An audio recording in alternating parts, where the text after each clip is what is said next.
দিল্লিতে ফের বাংলাদেশি অনুপ্রবেশকারী পাকড়াও। 11 জন বাংলাদেশি অনুপ্রবেশকারী, তাদেরকে পাকড়াও করা হয়েছে। তাদের কাছে বৈধ কোনো কাগজপত্র ছিল না।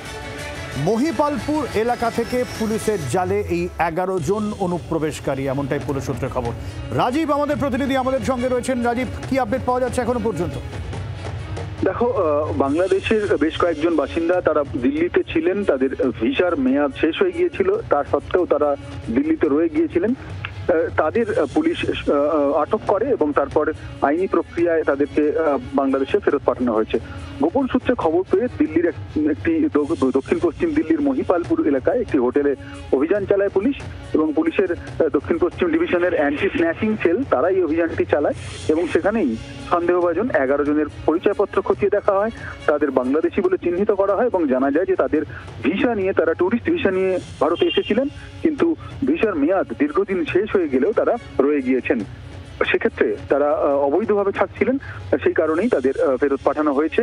এবং গত সপ্তাহে তোমাকে জানিয়ে রাখি যে একইভাবে 8 জন বাংলাদেশিকে আটক করা হয়েছিল, এবং যদিও তারা অনুপ্রবেশকারী ছিলেন, কিন্তু এক্ষেত্রে যে 11 জনকে আজকে আটক করা হয়েছে এবং তাদের বাংলাদেশে ফেরত পাঠানো হয়েছে, তাদের ভিসার মেয়াদ শেষ হয়ে গিয়েছিল।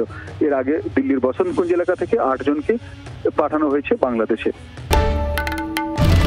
বাংলার আওয়াজ, বাঙালির আবেগ, জি 24 ঘন্টা।